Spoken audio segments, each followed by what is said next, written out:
Dicen que la mente más brillante de Londres podía resolver un crimen con solo observar una mancha en un sombrero. Un hombre frío, lógico, casi inhumano, pero también alguien que nunca existió realmente, o al menos no como lo imaginamos. Hoy, en Voces de Sabiduría, descubriremos la verdadera historia detrás de Sherlock Holmes, el detective que nació de la literatura y terminó volviéndose más real que su propio autor.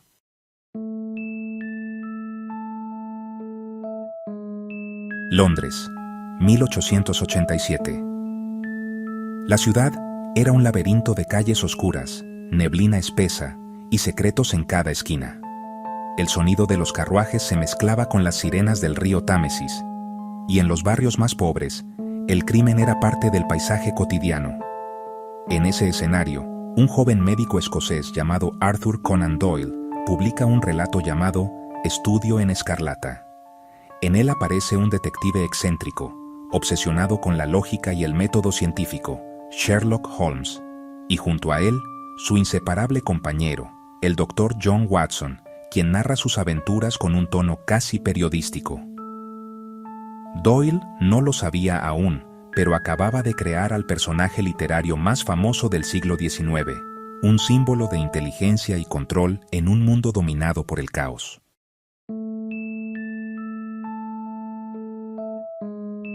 Aunque Holmes era ficción, su mente tenía un modelo real, el Dr. Joseph Bell, profesor de Conan Doyle en la Universidad de Edimburgo.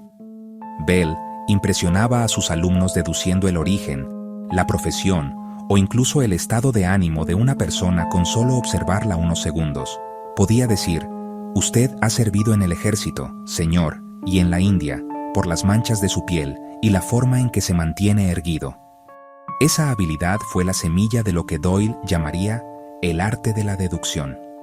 Así, Sherlock Holmes fue el resultado de una mezcla de ciencia, observación y narrativa, un reflejo del pensamiento racional de la época victoriana, cuando la humanidad comenzaba a creer más en la razón que en los milagros. Pero lo que comenzó como un personaje literario, pronto se convirtió en algo mucho más grande.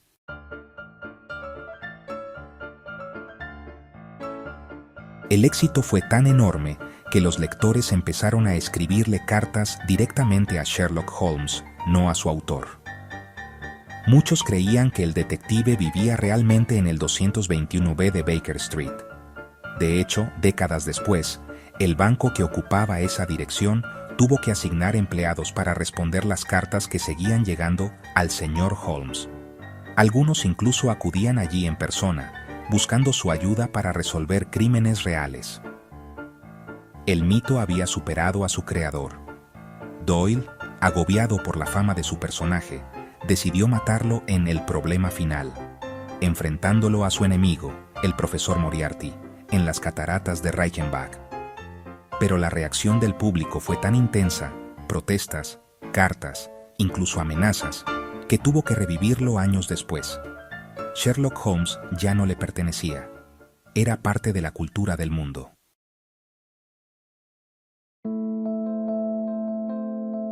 El detective de ficción fue también un pionero de la criminología.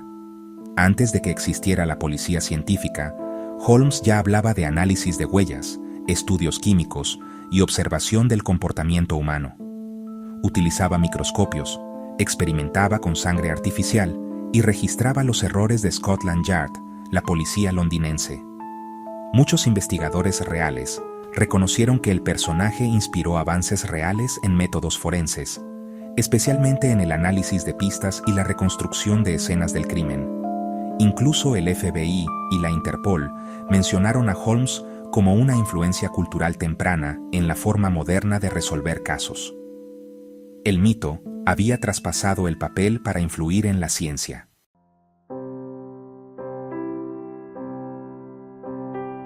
Detrás de los misterios y las deducciones, Sherlock Holmes representa algo más profundo: la fe en la razón.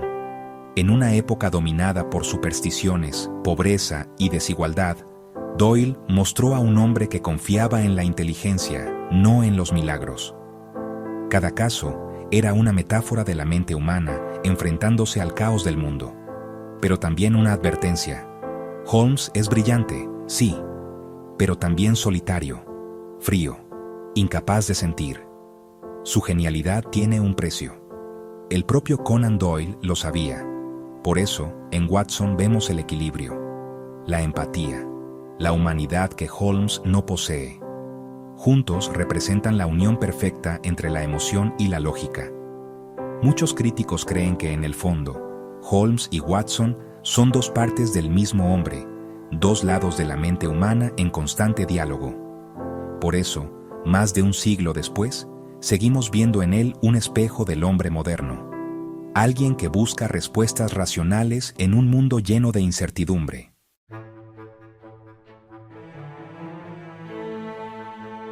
En cierto modo, sí. No como persona, sino como idea colectiva.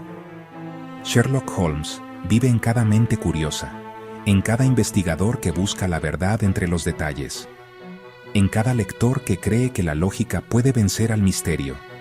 Su legado está en la literatura, en el cine, en la televisión y en la cultura popular. Actores como Basil Rathbone, Jeremy Brett o Benedict Cumberbatch le han dado rostro a lo largo de los siglos, adaptando su esencia a cada época. Más de 100 años después, sigue siendo el símbolo del pensamiento analítico y de la eterna búsqueda de la verdad. Sherlock Holmes nunca caminó por las calles de Londres, pero millones de personas lo han seguido durante más de un siglo, y eso nos enseña algo poderoso, que los personajes más grandes de la literatura no mueren porque representan algo eterno en nosotros: la razón, la curiosidad, la obsesión por comprender el mundo. Así que la próxima vez que escuches una frase como «elemental, mi querido Watson», recuerda, no fue un detective real quien la pronunció, sino un escritor que soñó con la mente perfecta para descubrir la verdad. Y en ese sueño, dio vida a una leyenda inmortal.